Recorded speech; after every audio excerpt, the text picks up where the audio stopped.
안녕하세요. 현학부입니다. 반갑습니다. 오랜만에 유튜브 녹음을 하고 있는데요. 요즘 코로나 바이러스, 코로나19, 19라고 불려지는 그 바이러스 때문에 우리 전체 국민들이 지금 걱정도 하고 있고 또 이 문제 때문에 전전긍긍 하고 있는 마스크 문제 등 이런 사태에 우리가 좀 직면해 있는 것 같습니다. 그래서 좀 고민을 해보다가 내가 도와줄 수 있는 건 뭐냐. 제가 이제 계약 그래도 전문성을 가지고 이업을 하고 있으니까 우리 해외, 국내에는 그렇다 치고 해외 건설 현장, 우리는 수출을 먹고 사는 나라잖아요. 그래서 해외 현장에서 이 코로나 바이러스로 인한 문제점들을 어떻게 대처해 나갈 수 있는지, 한마디로 얘기하면 해외 건설 현장 코로나19, 코로나 바이러스의 계약적 대처 방법들에 대해서 이야기를 해볼까 합니다. 그게 제가 할 수 있는 다가 아니겠습니까? 그래서 제가 말씀드리는 것이 조금이라도 우리 현장, 해외 현장에 도움이 될 수 있기를 바라봅니다. 제가 사용할 계약 조건은 이제 계약적 권리에 대한 거니까요. 계약 조건이 있어야겠죠. 그 피딕이 작성한 계약 조건들 중에서 핑크북이라고 하는 게 있어요. 이 핑크북은 뭐냐면 은행용입니다. 개발은행들. 그러니까 월드뱅크라든지 아시아개발은행이라든지 유럽 부흥은행이라든지 AIIB도 그 중국 은행이요. 그것도 이제 그 개발은행 중에 하나입니다. 우리가 흔히 MDB라고 하는 Multilateral Development Bank라고 하는 그런 은행들이 차관을 주면서 사용을 강제하는 그런 계약 조건이 있거든요. 아시는 분들은 아시고 계실 텐데 그런 계약 조건을 그 계약 조건에 이 코로나19가 발생했을 때 어떠한 계약 조건을 이용해서 우리가 대처할 수 있는지 이걸 좀 살펴보려고 합니다. 여러분들이 실전에서 사용하는 계약 조건은 제가 지금 말씀드리는 계약 조건과 다를 수가 있어요. 만약 피딕이 작성 계약 조건, 제가 말씀드린 핑크북 이 계약 조건이 아니라면 실제 여러분들 현장에 적용되고 있는 그 계약 조건의 내용을 살펴보세요. 이런 그 코로나 바이러스와 같은 이런 경우는 옛날에 에볼라도 그랬고 메르스도 그랬고 이거는 계약적으로 대처가 가능할 수 있어야 합리적인 계약 조건이라고 할 것입니다. 만약에 여러분들 계약에 이런 규정이 없다면 그건 바깥으로 나가세요. 바깥으로 나간다는 것은 그 계약에 적용되는 준거법, 적용되는 법률이 있잖아요. 그 법에 의해서 보호를 받을 수 있게끔 이런 조치를 취하는 것이 필요하다. 자, 어쨌든 오늘은 피딕이 작성한 피딕 계약, 그 핑크북에는 어떤 조항들이 있고 또 어떤 조항들을 이용해서 우리가 우리의 권리를 찾을 수 있는지. 자, 우선 이 코로나 바이러스가 영향을 주는 것은 사람이잖아요. 그러니까 사람 간에 전염을 발생시키고 우리 현장에서는 그런 사람들이 못 들어오는 이제 그런 경우가 될 겁니다. 그래서 피딕 계약 조건은 이 전염병, 영어로 에피데믹이라고 하는데 이 에피데믹을 명시적으로 규정하고 있습니다. 그것이 8.4조항인데요. 이 8.4조항이 무엇에 대한 내용이냐면 공기 연장과 관련된 내용입니다. 그래서 이 8.4조항에서 허락하고 있는 그런 조건이 충족이 되면 공기 연장 해주겠다 이런 거거든요. 이 8.4조항에 열거된 그 사항들이 있는데 그 중에서 D번 항목을 보면 어떻게 되어 있냐면 제 영어 발음이 시원치 않겠지만 그냥 들어주세요. Unforeseeable shortages in the availability of personnel or goods caused by epidemic or governmental action. 이게 뭐냐면 우선 전제가 되는 것은 예측하지 못했어야 됩니다. 근데 예측하지 못한 상황에서 에피데믹, 그 전염병이나 또는 정부의 행위 두 가지죠. 전염병도 적용 가능하고 정부의 행위. 이 정부의 행위는 뭐 전염병과 다른 것일 수도 있습니다. 그러니까 그 두 가지로 인해서 퍼스넬 사람들이죠. 인적 자원들 또는 굿즈라고 하는 것은 시공자 장비나 가설공사, 자재 설비 이런 것들을 집합적으로 정의한 그 용어입니다. 그 사람 또는 공사하기 위해서 필요한 그러한 여러 가지 장비라든지 또는 자재라든지 설비라든지 가공사라든지 이런 것들을 획득하는데 문제가 발생하면 공개연장을 해주겠다. 그러니까 피딕 같은 경우는 지금 바이러스 19 이것에 정확하게 매치가 되는 그러한 공개연장 조항이 8.4조에 쓰여져 있다. 그러니까 피딕 핑크북을 쓰는 경우 이런 경우 이거는 뭐 MDB 아까 얘기했듯이 세계은행이라든지 또는 아시아개발은행이라든지 이런 멀티래터럴 디벨롭먼트 뱅크가 차관을 주는 그런 공사는 핑크북을 쓰도록 하고 있으니까 지금 제가 말씀드린 대로 8.4조항에 의해서 공개연장 권리가 발생한다. 그러면 이 8.4조항 하나만 적용할 수 있는 거냐? 그렇지 않아요. 피딕은 현장에서 어떤 사건이 발생했을 때 꼭 한 조항뿐만 아니라 여러 조항들이 별개로 또는 연계해서 적용될 수 있도록 이렇게 작성되어 있습니다. 다른 하나는 우리가 이제 생각해 볼 수 있는 다른 하나는 이제 불가항력 조항입니다. 불가항력은 19조에 규정되어 있거든요. 19조에 보면 이 불가항력을 정의하고 있고 이 불가항력이 발생하는 경우에는 계약의 이행을 면책시켜 줍니다. 그래서 포스머제어의 불가항력을 충족시키는 사건들은 어떤 경우냐면 계약 당사자 중 일방 발주가 됐건 시공자가 됐건 그 두 당사자 중 일방의 통제범위 밖에 있어야 됩니다. 그럼 발주자일 수도 있고 시공자일 수도 있겠죠. 그리고 그 통제할 수 없는 그 당사자, 발주자나 시공자가 계약을 체결할 때 그런 상황에 대해서 대비할 수 없었어야 돼요. 그러니까 예측할 수 없었어야 된다 이런 얘기가 되는 거죠. 그 다음에 그 사건이 발생했을 때 그것을 피하거나 함정으로 피하거나 또는 극복할 수 없었어야 됩니다. 그 다음에 그 발생된 사건이나 상황이 계약 당사자 중 일반에게 너가 잘못했기 때문에 일방의 규책 사유에 해당되지 않아야 됩니다. 이 네 가지 조건을 다 충족시키면 그러면 우리가 불가항력으로 인정받을 수 있다. 그럼 이제 공개연장 받을 수 있죠.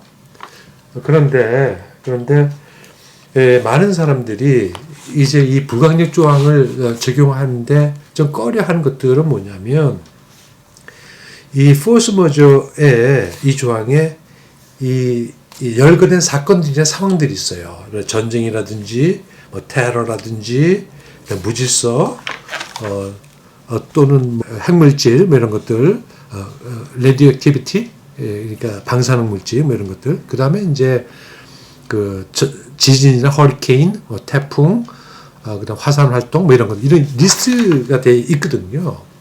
그 리스트 안 돼 있지 않냐. 에피데믹이라고 하는 것은 전염병이라고 하는 것은 그 적용이 안 된다. 이렇게 말씀하실 분도 계신데 피딕의 요 열거된 사건이나 상황들은요. 거기에 국한되지 않고 예시해 준 것일 뿐입니다. 그렇기 때문에 거기에 리스트 돼 있어야만 적용이 가능하다. 여기서부터 벗어나시면 돼요.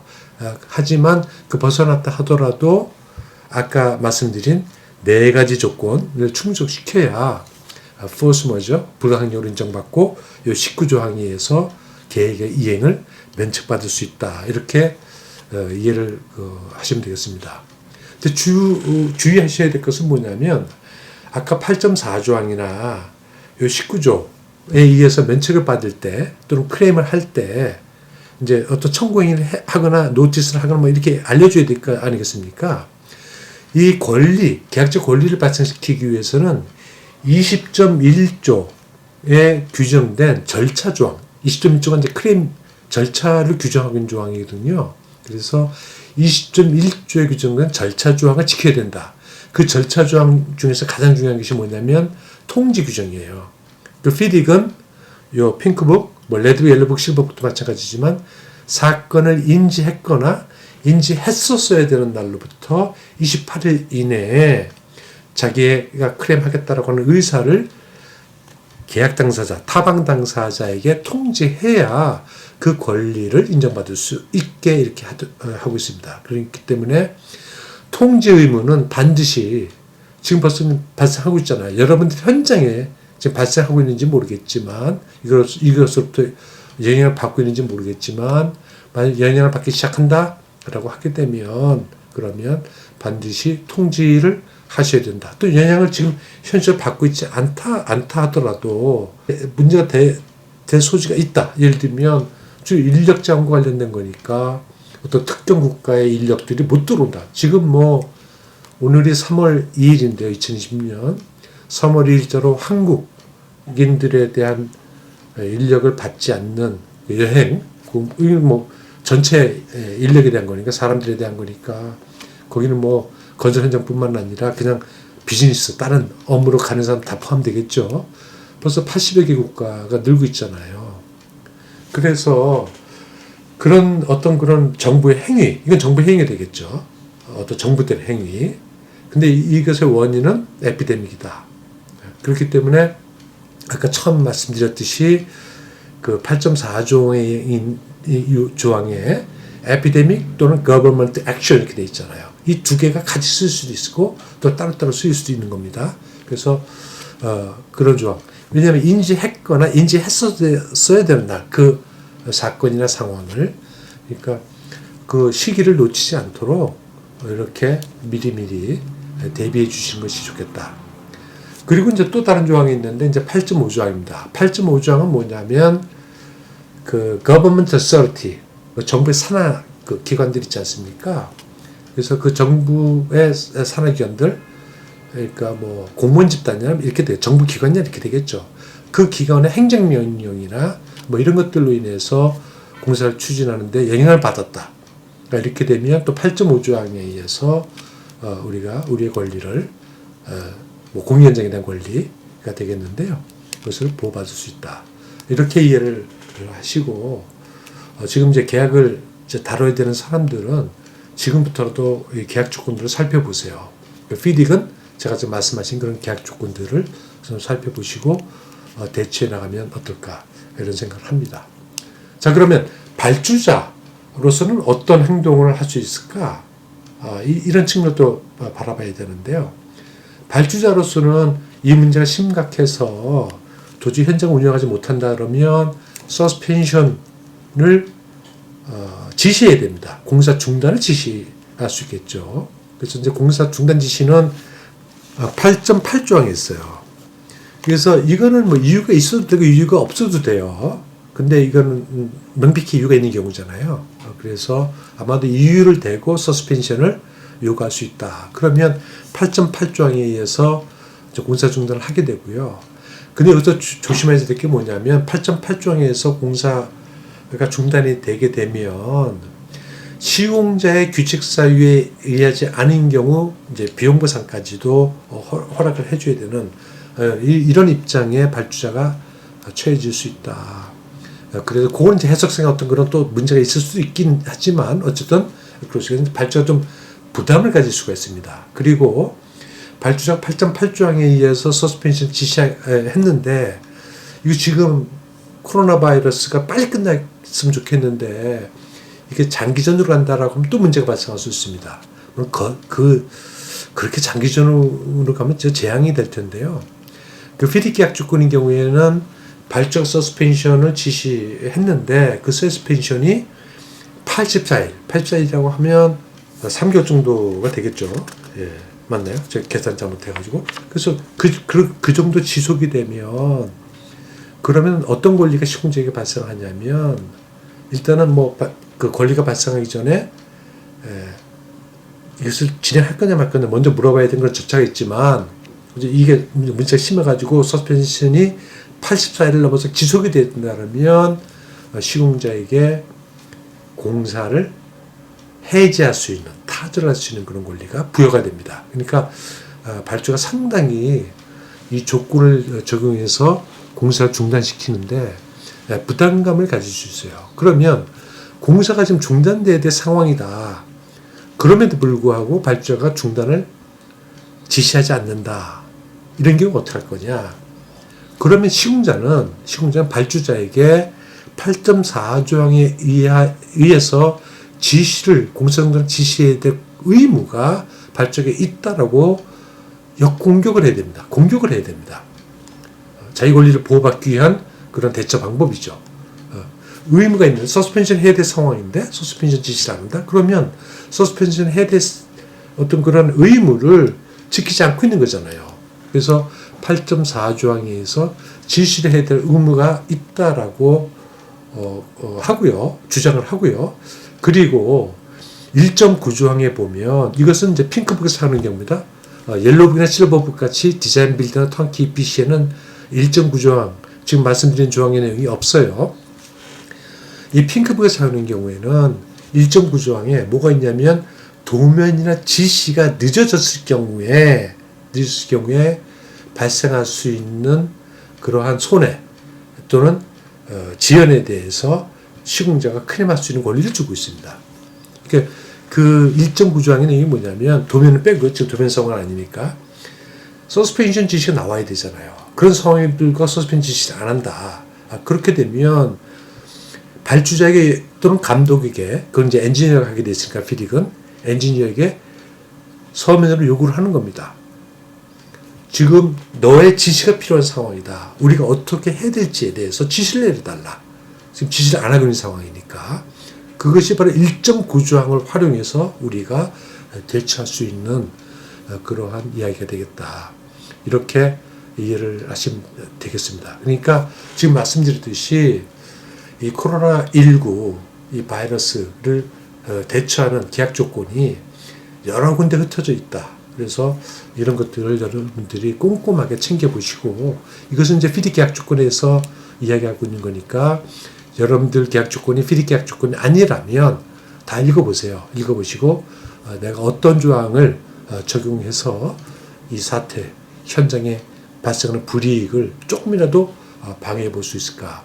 이러한 준비, 이러한 대처 방안들을 지금부터라도 고민하고 생각하고 실천해야 될 그런 상황이 아닌가 이렇게 생각합니다. 네, 여러분들 오늘 제가 말씀드린 것이 모르겠습니다. 여러분들에게 만족할 만한 그런 어드바이스 이런 이야기가 됐는지 모르겠는데, 혹시 제가 잘못 생각하고 있거나 또 여러분들 궁금한 점이 있다라고 하게 되면 댓글을 통해서 좀 알려주세요. 그러면 제가 또 제가 모처럼 또 공부해야 되니까요. 공부해서 여러분들이 올바르게 대처할 수 있도록 하는데 도움을 드리도록 하겠습니다. 예, 여기까지 하겠습니다. 코로나 바이러스 이겨냅시다. 감사합니다.